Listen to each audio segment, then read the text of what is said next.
Hey guys WhatsApp. আজকে মানে এটা স্বপ্নই বলতে গেলে কমপ্লিট হওয়া, কারণ আমরা প্রত্যেকে মাঠে খেলতে যাই, খেলা দেখতে যাই। তো আমাদের প্রিয় টিমের খেলা আমি দেখতে এসেছি, বাট কাজ করতে করতে। সো তার মানেটা হলো আমি আজকে মোহনবাগান জামশেদপুরের খেলা আছে সল্টলেকটা। সো আমি মোহনবাগানের হয়ে গাড়ি নিয়ে এসেছি। এটা হলো আমাদের অ্যাম্বুলেন্স গাড়ি। এই গাড়িটা কোনো প্লেয়ারের জন্য না, এই যারা খেলা দেখতে আসে। এটা হয়তো অনেকেই জানো না তোমরা, মানে তোমরা যে খেলা দেখতে আসো বা আমরা খেলা দেখতে যাই, আমাদের যদি কোনো কারণে কোনো গুরুতর চোট হয় তখন আমরা এই সুবিধাটা দিয়ে থাকি, এই গাড়িতে করে তোমাদেরকে আমরা নিয়ে যাব। সো আমি এখানে এসেছি, আমি তোমাদেরকে ঘুরিয়ে দেখাচ্ছি আমি কোথায় এসেছি, নাহলে তোমরা বিশ্বাস নাও করতে পারো। ওয়েট। সো দেখো গাইস, এখানে পুলিশরা দাঁড়িয়ে আছে। আমি একটু জুম করে দেখাই। আমি মেনলি পুলিশদেরকে দেখানোর আমার ইন্টেনশন নেই। এই যে মোহনবাগান অফিসিয়াল কিট পার্টনার স্কেচার্স, ঠিক আছে। আমার বাসেও অনেক কিছু আছে। সো একবার দেখে না তোমরা, যুবভারতী দেখলে অনেকেই চিনতে পারবে। এই যে যুবভারতী।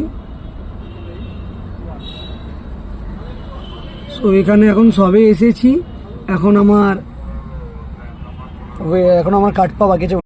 গাইস, আমি যেখানে এখন দাঁড়িয়ে আছি এখানে আই থিঙ্ক দু দলের প্লেয়ার বা যারা খেলা দেখতে আসে তাদেরকে দিয়ে কোনো কম্পিটিশান করানো হয়। আমি তোমাদেরকে দেখাচ্ছি, তোমরা দেখলে বুঝতে পারবে।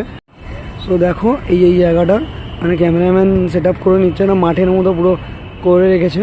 এখানে মোহনবাগান খেলোয়াড় বা আমরা যারা খেলা দেখতে আসি তাদেরকে দিয়ে এই যে বক্সটা আছে, এই যে এই দিকের বক্স মানে গোল বক্সটা, এটাতে হয়তো গোল ফোল করতে হবে, ওটা সেখানে হয়তো কোনো প্রাইজ বা কিছু থাকবে, ঠিক আছে।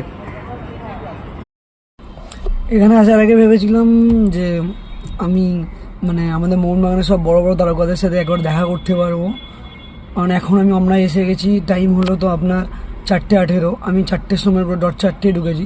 তো ভেবেছিলাম আমাদেরকে জয়েন করতে দেওয়া হবে, আমাদেরকে মানে ওদের সাথে কথা বলার মানে কথা বলতে পারবো, ওদের ট্রেনিং দেখতে পারবো। বাট এখন জানা গেল যে না, এখন হবে না এসব কিছুই। এখন এগুলো আগে হতো, বাট এখন থেকে আর হবে না। বাট শুনে ভাই সত্যি বলতে গেলে মানে মনে একটা আলাদাই কষ্ট লাগছে, যে মানে এত কাছে এসে প্লেয়ারগুলোকে দেখতে পাবো না, এরম টাইপের একটা কষ্ট লাগছে। কোনো ব্যাপার না, চলো আমি ছোটো এইটুকুনি আপডেটগুলো দিতে থাকবো, তোমাদের সাথে শেয়ার করতে থাকবো। চলো, জয় মোহনবাগান।